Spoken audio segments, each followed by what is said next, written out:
Local news for Tuesday the 31st of July. Treatment changes made last year in the huts are set to be introduced to the Wairarapa DHB. The changes have reduced the number of hypo or hypoglycemic, where blood glucose levels become too high or too low, experienced by patients with diabetes. There are now fewer hypo or hypoglycemic cases across the board and less use of IV insulin in preparation for surgery. Tourists are spending up large across Wairarapa with a boost in the latest annual figures. Destination Wairarapa General Manager David Hancock says the region reached a record $186 million in visitor spending, reflected by the strong interest in Wairarapa's quality cafe, restaurant and tourism offerings.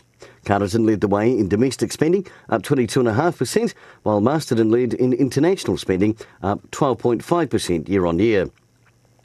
In sport, a mixed bag at the weekends for Wairarapa United, with the women winning 1-0 over Seatoun and the men going down 2-1 to Miramar Rangers. And it's congratulations to young Cullen Elliott, who has made the New Zealand under-20 men's football side. For local news and sport, I'm Brent Gare.